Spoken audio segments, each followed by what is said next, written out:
Bapa di dalam surga, kami datang kepadamu pada malam ini. Puji syukur kami panjatkan kehadiratmu yang maha baik, maha kasih, peduli di dalam setiap langkah hidup kami. Kami bersyukur Tuhan untuk hari ini Tuhan boleh memimpin kami, boleh melalui setiap kesibukan-kesibukan kami, dan malam hari ini kami juga ada kesempatan untuk berdoa kepadamu. Biarlah kehendak Tuhan jadi apa yang telah kami panjatkan melalui seruan doa kami pada malam ini. Bapak, kami akan sama-sama juga belajar firman-Mu. Kiranya Tuhan yang mengurapi hamba-Mu juga memakai ia untuk boleh menjadi saluran berkat bagi setiap kami yang mendengar, agar kami juga boleh menjadi pelaku-pelaku firman, dan juga boleh menjadi pembawa damai dimanapun kami berada. Kami menyerahkan waktu ini sepenuhnya ke dalam tangan-Mu Bapa. Hanya di dalam nama Tuhan Yesus kami berdoa. Haleluya, amin.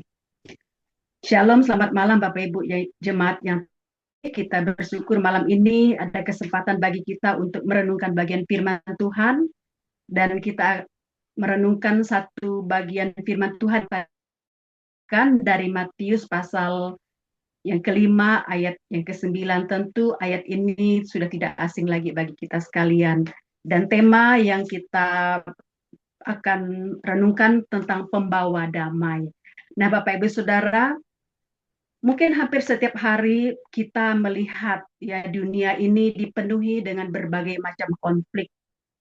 Ada konflik di dalam rumah tangga, konflik di kerjaan, konflik antar sahabat, ya antar rekan, bahkan juga bisa terjadi konflik di dalam gereja. Belum lagi kita melihat berita perang ya, perang yang terus berkecamuk yang tidak ada henti-hentinya. Belum lagi perpecahan politik yang semakin memanas, bahkan di media sosial kita juga bisa melihat ada banyak orang saling serang menyerang satu dengan yang lain dan lain sebagainya. Nah, di dalam situasi seperti itu Bapak Ibu Saudara, suara Tuhan Yesus dari khotbah di bukit menggema begitu kuat. Tadi kita sudah baca, Bapak Ibu bisa melihat lagi, berbahagialah para pembawa damai ya, berbahagialah orang yang membawa damai, karena mereka itu akan disebut anak-anak Allah. Ya, mereka itu akan disebut anak-anak Allah. Nah, Bapak Ibu Saudara, Tuhan Yesus dia tidak berkata berbahagialah orang yang cinta damai ya, tetapi Tuhan Yesus mengatakan berbahagialah pembawa damai, berbahagialah orang-orang yang membawa damai. Mereka yang aktif ya menciptakan damai, juga bukan hanya menyukai suasana damai. Nah, malam ini kita akan belajar apa artinya pembawa damai. Apa artinya pembawa damai menurut ajaran dari Tuhan Yesus? Lalu bagaimana kita dapat menghidupi dari pembawa damai ini? Nah, kita melihat, jadi latar belakang dari Matius pasal 5 ini adalah bagian pembuka khotbah di bukit, di mana pada saat itu Tuhan Yesus menggambarkan karakter anak-anak kerajaan Allah. Tuhan Yesus menggambarkan karakter warga kerajaan Allah. Nah, istilah Ibrani untuk damai itu adalah shalom. Nah, shalom ini biasanya kita ucapkan di kalimat pembuka sebuah acara ya, seperti malam ini kita kalimat pembuka ada shalom. Nah, jadi istilah Ibrani untuk damai ini adalah shalom.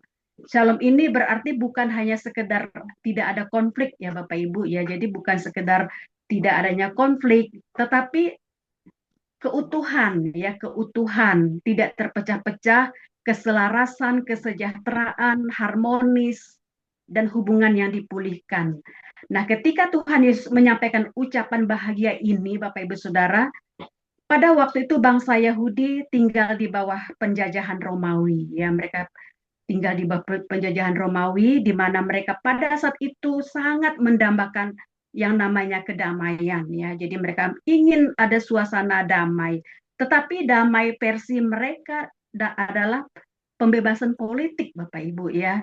Mereka rindu seorang Mesias, mereka ini rindu seorang pemimpin yang datang untuk melawan bangsa Romawi, tapi secara fisik dengan cara kekerasan membebaskan mereka itu pakai pedang ya, dengan memakai pedang. Tetapi Tuhan Yesus datang bukan datang pakai pedang atau secara fisik. Tuhan Yesus juga bukan datang membawa revolusi kekerasan, tetapi Tuhan Yesus Mesias itu datang dengan revolusi damai. Nah, Tuhan Yesus datang membawa damai yang lebih dalam lagi ya Bapak Ibu Saudara, yaitu pemulihan ya, pemulihan hubungan manusia dengan Allah, dengan sesama, bahkan juga dengan dirinya sendiri. Nah, jadi ucapan bahagia ini bukan sekedar ajaran moral, tetapi lebih daripada itu Bapak Ibu Saudara. Ucapan bahagia ini merupakan identitas ya, identitas warga kerajaan surga, identitas orang-orang yang percaya kepada Tuhan. Yang pertama kita melihat pembawa damai itu harus dimulai dari hati yang diperdamaikan dengan Allah. Pembawa damai itu dimulai dari hati yang sudah diperdamaikan dengan Allah. Bapak Ibu Saudara, tidak mungkin ya seseorang itu membawa damai kalau hatinya sendiri belum berdamai dengan Allah. Gak mungkin Bapak Ibu Saudara, seseorang hanya bisa membawa damai kepada orang lain jikalau hatinya itu sudah berdamai dengan Allah. Artinya ia itu sudah mengalami penebusan Bapak ya. Dia sudah mengalami pengampunan. Dia sudah dipulihkan dari dosa dan hidup di dalam relasi hubungan yang benar dengan Tuhan. Nah, damai yang ada di dalam hati itulah yang pada akhirnya mengalir keluar melalui sikap dia, perkataan dia, bahkan tindakan dia yang membawa damai kepada sesama. Nah, di dalam Roma pasal 5 ayat 1 itu mengatakan, saya membacakannya, sebab kita telah dibenarkan karena iman, maka kita hidup dalam damai sejahtera dengan Allah oleh karena Tuhan kita Yesus Kristus. Damai sejahtera itu berasal dari Allah. Ya, damai sejahtera itu berasal dari Allah. Ada banyak orang mencoba, ya Bapak Ibu, banyak orang mencoba untuk menciptakan damai. Tetapi mereka gagal di dalam menciptakan damai. Kenapa? Karena hatinya itu masih dipenuhi dengan berbagai macam kepahitan. Hatinya itu masih dipenuhi dengan berbagai macam kemarahan, bahkan juga ketakutan. Nah, untuk menjadi pembawa damai, Bapak Ibu Saudara, kita harus terlebih dahulu mengalami penebusan ya. Kita harus terlebih dahulu mengalami yang namanya pengampunan dari pada Tuhan. Kemudian ego kita juga harus dipatahkan ya. Ego kita harus dipatahkan. Artinya kita harus mampu untuk melepaskan keinginan untuk selalu benar. Kita kan begitu ya Bapak Ibu, kita maunya dalam hal apapun, dalam berdebat, dalam berdiskusi, kita maunya dalam posisi yang benar ya. Jadi ego kita itu harus dipatahkan. Kita harus mau rela melepaskan keinginan untuk selalu benar, keinginan untuk selalu menang, dan keinginan selalu maunya itu menurut kemauan kita sendiri. Ya, kita harus melepaskan semuanya itu, dan kita mau belajar tunduk kepada kehendak Tuhan. Kita mau belajar rendah hati, dan kita mau siap untuk mengalah. Kenapa Bapak Ibu Saudara? Karena tanpa ini Bapak Ibu, kita itu tidak bisa menjadi kita itu bisa menjadi sumber konflik, bukannya pembawa damai. Malah kita menjadi sumber masalah, sumber persoalan atau sumber konflik dan lain sebagainya. Jadi kita bukannya pembawa damai, ya, membawakan suasana yang baik.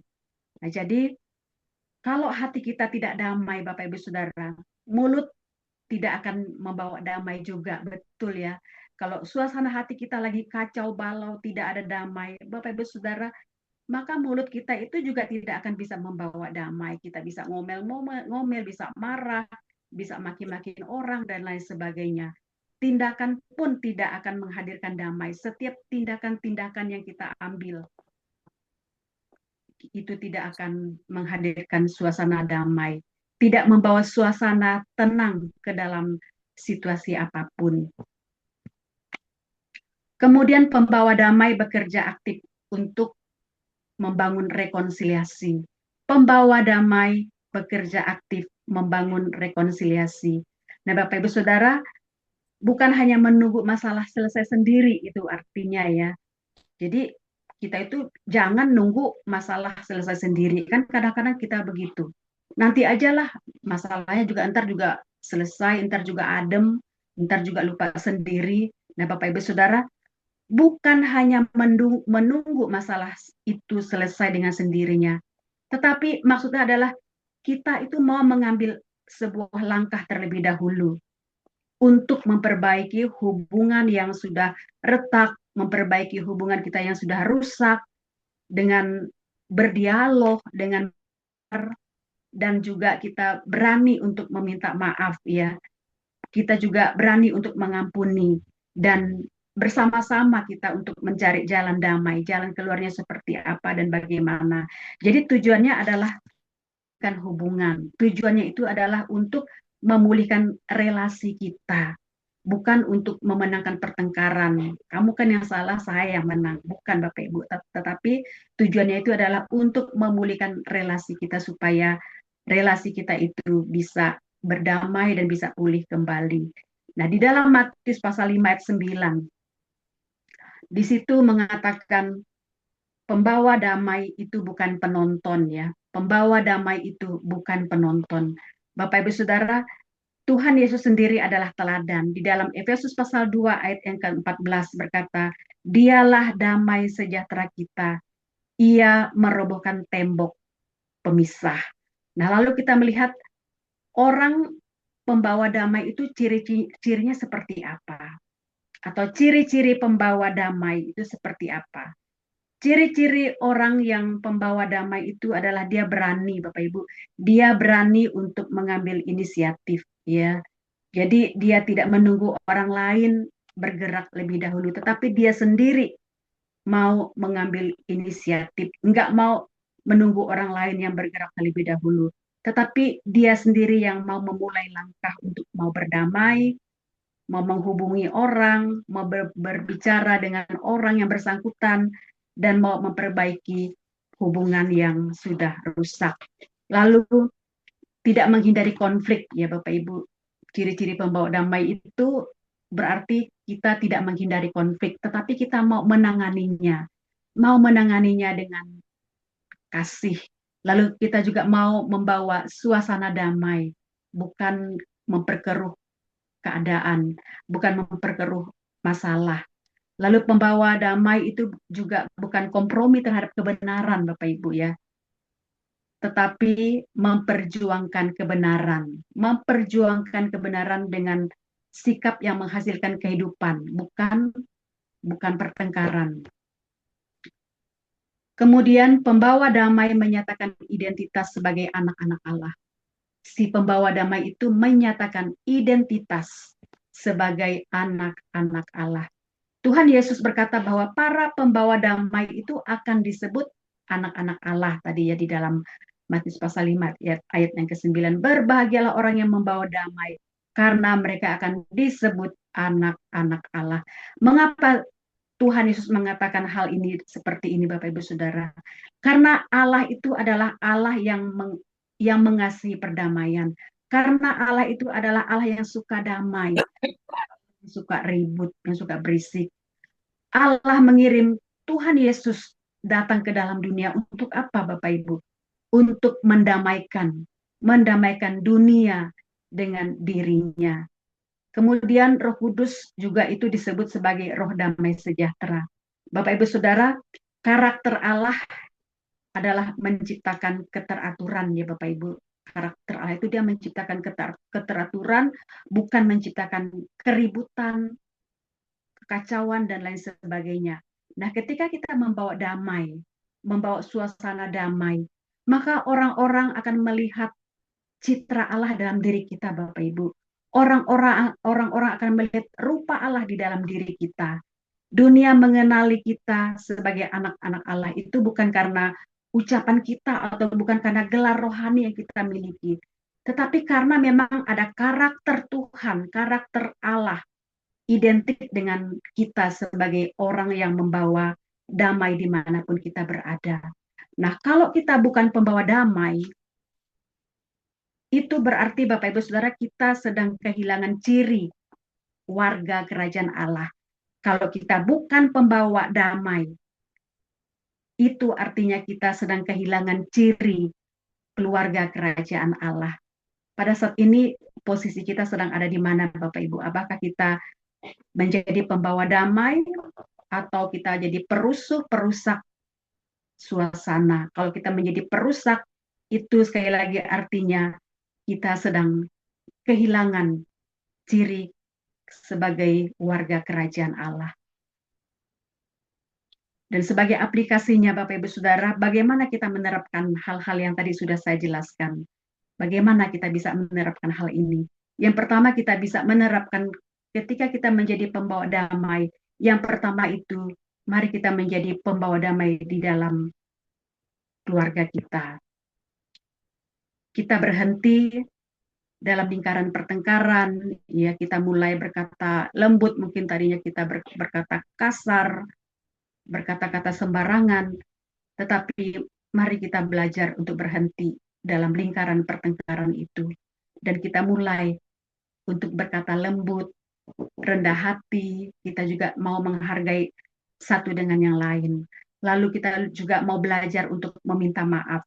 Meminta maaf terlebih dahulu. Sekalipun mungkin kita merasa tidak salah sepenuhnya gitu ya. Ya, tapi memang kita harus berani untuk belajar terlebih dahulu untuk meminta maaf. Lalu kita juga menciptakan suasana rumah yang penuh saling menghormati, ya saling menghargai satu dengan yang lain. Ini kita mulai dalam keluarga kita terlebih dahulu. Kita di dalam komunitas gereja. Bapak Ibu Saudara, di dalam komunitas gereja jadilah jembatan ya. Jadi jembatan, bukan jadi tembok. Artinya apa Bapak Ibu? Artinya kita mau menyatukan orang yang terpisah ya. Karena kita kan tadi pembawa damai. Jadi kita mau menyatukan orang yang sudah bermasalah, yang sudah tidak harmonis lagi. Kita mau supaya menyatukan mereka kembali ya. Kita mau supaya mereka kembali lagi, orang-orang yang tadinya sudah terpisah atau yang tadinya orang-orang yang sudah bermasalah.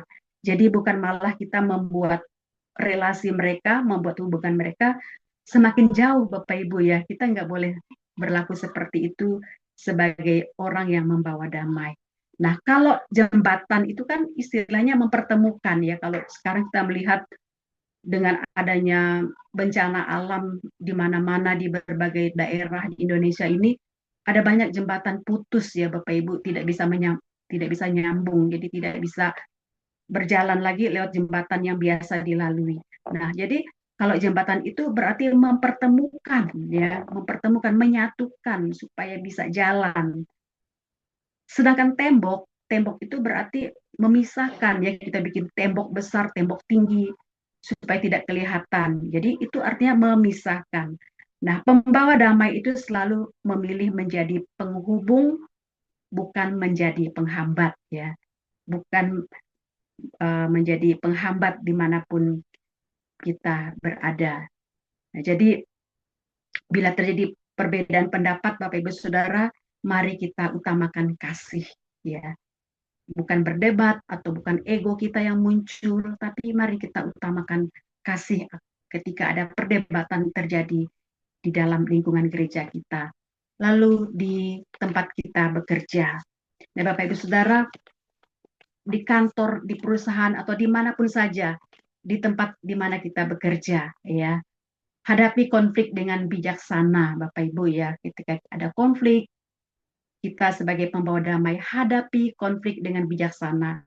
Hadapi konflik itu dengan kepala dingin. Artinya menghadapi situasi dengan tenang. Jangan kita terburu-buru marah begitu ya. Jangan kita terburu-buru dikuasai oleh emosi sehingga kita bisa berpikir jernih Bapak Ibu Saudara kalau kita menghadapi situasi dengan sikap yang tenang. Kita bisa berpikir jernih, bahkan juga pada akhirnya kita bisa mengambil keputusan yang bijak. Lalu jadilah orang yang menenangkan, bukan membuat suasana semakin kacau atau suasana semakin panas. Lalu gunakan kata-kata yang membangun, bukan untuk menjatuhkan satu dengan yang lainnya. Kemudian ketika kita bermedia sosial, Bapak Ibu Saudara, jangan mudah terpancing provokasi ya. Kita harus bijak dan tidak langsung percaya, tidak langsung bereaksi yang terlalu berlebihan begitu ya terhadap info-info yang sebetulnya belum jelas kebenarannya. Jadi kita harus cek dulu faktanya sebelum kita share ke WA grup kita dimanapun gitu ya. Sebelum kita share ke orang lain, kita cek dulu kebenarannya. Jangan sampai itu ternyata beritanya hoax ya, tidak betul. Nah, jadi jangan kita sampai terpancing provokasi yang ada ketika kita bermedsos gitu ya. Lalu pilih menyebar kebaikan di media sosial ya. Pilih kata-kata yang membangun. Pilih menyebar kebaikan bukannya kebencian. Lalu kita bertanya kepada diri kita sendiri, kalau aku memposting kalimat ini, apakah kalimat yang aku posting ini membawa damai kepada dunia, kepada orang-orang yang membaca, kepada orang-orang yang melihat postinganku ini, atau sebaliknya, keributan. Kan kita seringkali begitu ya. Jadi pelampiasan kita itu adalah di media sosial, supaya dibaca oleh dunia. Foto-foto kita juga supaya dilihat oleh dunia. Jadi postingan-postingan yang akan kita taruh di media sosial itu tanyakan dulu Bapak Ibu Saudara, apakah postingan saya ini membawa damai atau membawa keributan atau bahkan pada akhirnya membawa perpecahan. Jadi Bapak Ibu Saudara kita harus berhati-hati di dalam bermedsos gitu ya. Kita jangan terprovokasi karena kita adalah orang yang membawa damai kepada dunia atau kemanapun kita berada. Lalu dalam hubungan dengan diri kita sendiri. Nah, Bapak Ibu Saudara, dalam hubungan dengan diri kita sendiri, kita hidup dalam damai Kristus. Kita berhenti menyalahkan diri kita terus-menerus ya. Jadi kita harus hidup di dalam damai Kristus. Lalu kita juga tingkatkan relasi kita dengan Tuhan. Kita harus pelihara dengan Tuhan melalui doa-doa kita, bahkan melalui firman Tuhan yang kita baca, kita renungkan di dalam setiap kehidupan kita. Lalu hati yang tenang akan menghasilkan tindakan yang damai. Hati yang tenang akan melahirkan kehidupan yang penuh dengan damai sejahtera. Dan sebagai penutup Bapak Ibu Saudara sekalian, Tuhan Yesus memanggil kita bukan hanya menjadi pencinta damai Bapak Ibu.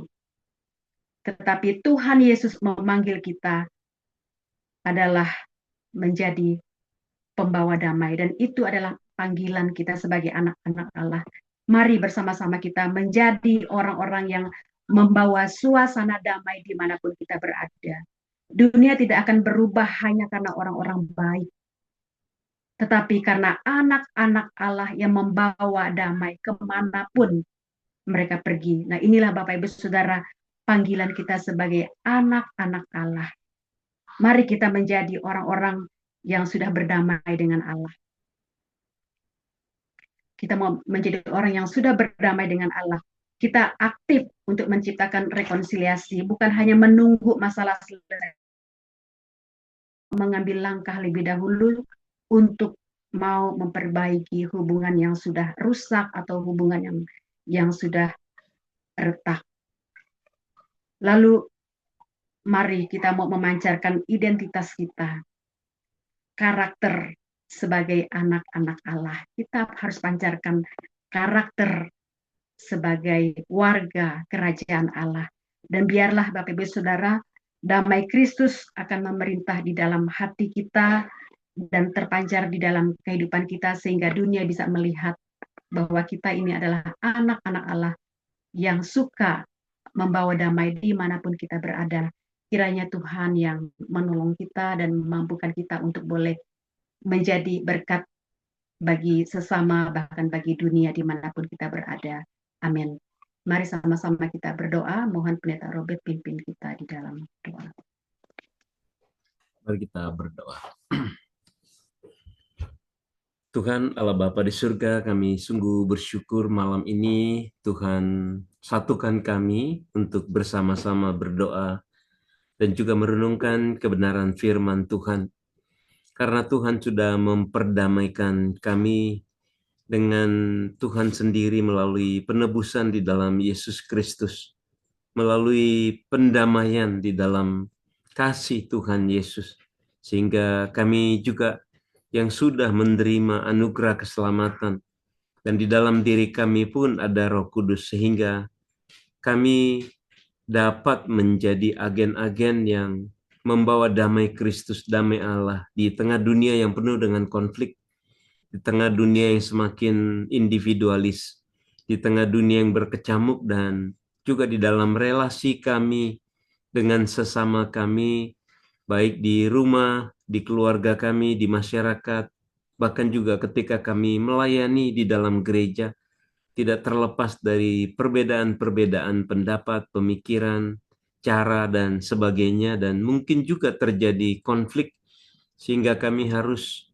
lebih mengandalkan, mengeluarkan secara sengaja damai bagi orang-orang di sekeliling kami, bukan membuat kegaduhan, bukan membuat kekacauan, tetapi agar kami semua dapat bergandengan tangan, kami semua dapat rendah hati, kami semua dapat memperjuangkan kebersamaan, dan biarlah Tuhan yang memampukan kami menjadi pendamai, pembawa damai, sehingga kami disebut anak-anak Allah, sehingga orang melihat ada Allah dalam diri kami. Tuhan mampukan kami, Tuhan tolong kami semua, agar kami menyatakan damai Allah dimanapun kami berada. Terima kasih Bapa untuk ibadah malam hari ini. Terima kasih juga untuk semua doa-doa yang kami naikkan. Kami percaya Tuhan memberi jauh lebih daripada apa yang dapat kami ungkapkan. Kiranya Tuhan yang menyatakan berlimpah-limpah dalam kasih Tuhan bagi pelayanan gerejamu dan kehidupan kami semua. Terima kasih untuk hamba-Mu yang sudah menyampaikan firman Tuhan, Guru Injil Deborah Kano, dan juga Ibu Nunu yang sudah bertugas sebagai liturgos. Tuhan juga berkati mereka dan keluarga mereka, dan kami semua yang mengikuti ibadah ini. Ketika kami akan berpisah satu sama lain, dan juga akan beristirahat sepanjang malam ini, Tuhan, kami menyerahkan hidup kami sepenuhnya kepadamu. Kiranya Tuhan menaungi kami dalam kasih dan perlindungan Tuhan, kehadiran Tuhan di tengah keluarga kami masing-masing, dalam seluruh kehidupan umat-Mu di Jemaat GSRI Kebayoran Baru. Kiranya sukacita, damai, sejahtera-Mu berlimpah-limpah dalam kehidupan kami Engkau curahkan. Terpujilah Engkau Bapa di surga. Dalam nama Tuhan Yesus Kristus kami berdoa bersyukur. Haleluya. Amin. Baik Bapak Ibu dan Saudara sekalian, kita